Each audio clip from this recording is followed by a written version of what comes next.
Good evening and welcome to the channel's studios here in London with your international news around the world in 5. Israel's military says it has begun ordering Palestinians to leave parts of eastern Rafah ahead of what it calls a limited operation in the southern Gazan city. About 100,000 people are being directed to head to an expanded humanitarian area in Khan Yunis and Al-Mawazi. It's after 7 months of war. Israel says it must take Rafah to defeat Hamas. But the UN and US warn that an assault on the city, where more than 1 million displaced Palestinians are sheltering, could have catastrophic consequences. Absolutely devastating. You have families in Rafah, their coping capacity has been smashed. This is 6 months of enduring this war, moving many times, probably having lost a home already. But geographically, logistically, no, you still can't. A lot of families will not be able to move to the north if they'd hoped to. Khan Yunis is impossible. That's another city bordering Rafah. That is rubble, not a little bit, but street after street of rubble. So they'll be pushed into this area called Mawasi, which is a beach area. It's sand. It has next to no sanitation or hygiene. It's getting hot right now in Gaza. It's raining today, but it's getting hot. So they'll be intense side by side, 5 or 6 times the population density of New York City, but all on the ground, not a high rise to be seen, with no hospital care. A judge has found that Donald Trump violated his gag order for a 10th time and says the series of $1,000 fines may not be enough and threatened to put Trump in jail. Jurors have so far heard from a series of characters who orbited around Trump during his 2016 presidential campaign. This historic New York trial revolves around a 2016 hush money payment Trump made to the adult star Stormy Daniels.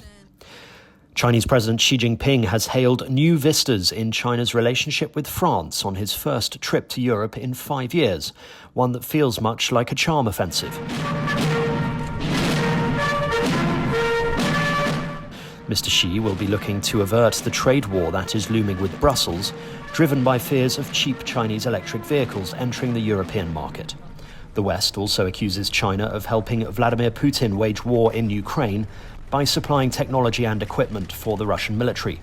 Both issues echo Washington's words of warning to him in recent weeks, but it is not what Mr. Xi wants his own people, or indeed those in France, to hear. Chad is set to become the first of Africa's current junta-led states to move to democratic rule with Monday's presidential vote.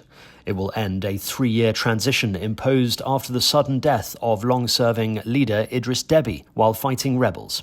But as his son and successor, General Mahamat Deby, is one of the favourites to win, there is some scepticism about whether this will bring about change.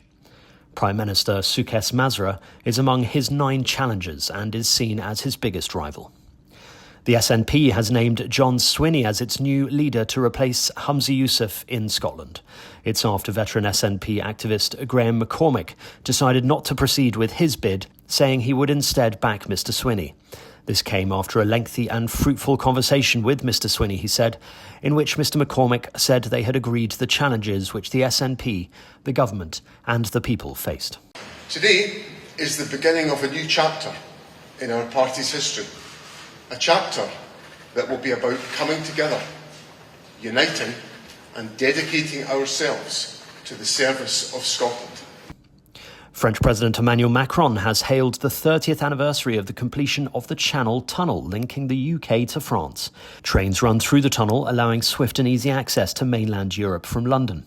Mr. Macron said in a tweet, 30 years ago, the Channel Tunnel finally linked the United Kingdom and France.